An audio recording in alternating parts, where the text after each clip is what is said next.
घना जंगल, पत्तों की सरसराहट के बीच एक आश्रम और एक मां, सीता, जो हर रात अपने बच्चों को छाती से लगाकर सुलाती थीं, लेकिन खुद कभी नहीं सो पाती थीं। उनके दिल में एक घाव था, राम का वियोग। जब बच्चे पूछते, मां, हमारे पिताजी कौन हैं? सीता की आंखें भर आती, होंठ कांपते, पर आवाज नहीं निकलती। वो बस यही कहती, जब समय आएगा तुम सब जान जाओगे बेटा। वो घड़ियां जब लव और कुश मां का आंचल पकड़कर दौड़ते, सीता मुस्कुराती, पर उनकी मुस्कुराहट में दर्द छुपा होता था। महर्षि वाल्मीकि ने उन्हें सीता की आंखों का दर्द कभी महसूस न हो, इसका संकल्प लिया। वे दोनों इतने तेजस्वी हुए कि हर आर्ष, हर देवता तक चकित हो जाता। धनुर्विद्या, संगीत, शास्त्र, नीति, हर क्षेत्र में लव और कुश बेजोड़ थे। पर एक बात फिर भी अधूरी थी। पिता कौन? अयोध्या में राम अश्वमेध यज्ञ कर रहे थे।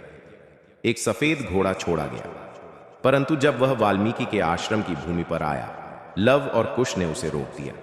उन्होंने घोड़े की रस्सी खींचते हुए कहा, हम नहीं जानते राजा राम कौन है, पर बिना अनुमति इस भूमि पर प्रभुता नहीं चलेगी।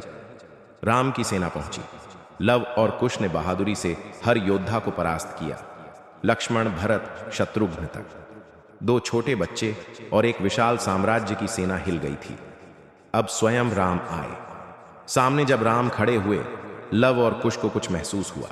उनके हृदय ने धड़कना तेज कर दिया। राम ने उन्हें देखा और रुक गए। उनका दिल कह रहा था, ये बालक, ये मेरे ही।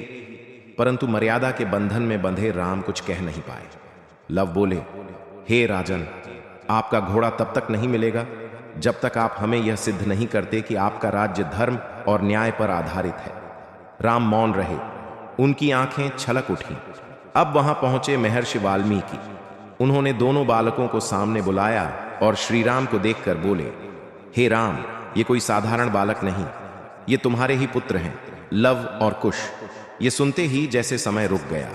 राम की आंखें फटी रह गईं, उनका कंठ सूख गया। मेरे पुत्र, बस यही शब्द निकले। वो धीरे धीरे लव और कुश की ओर बढ़े। उनके आंसू बह रहे थे। तुम मेरे लव हो, तुम कुश हो।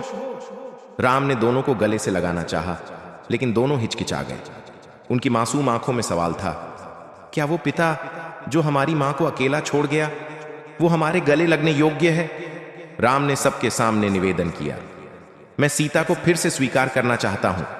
वह पवित्र हैं और मेरे हृदय में सदा रही हैं। वाल्मीकि ने सीता को बुलवाया। सीता आईं, लेकिन अब वो सिर्फ एक स्त्री नहीं, एक देवी थी। उनके चेहरे पर तेज था, मगर आंखों में थकान। वो राम की ओर देखती हैं। प्रभु, अगर मैंने मन, वचन और कर्म से आपको ही पति माना है, तो हे धरती मां, मुझे अपने अंक में संभालो। और उसी क्षण धरती फटती है और सीता उसमें समा जाती है।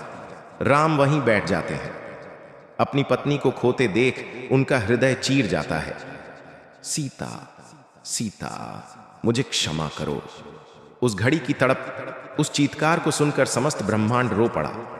अब लव और कुश दौड़ कर आए।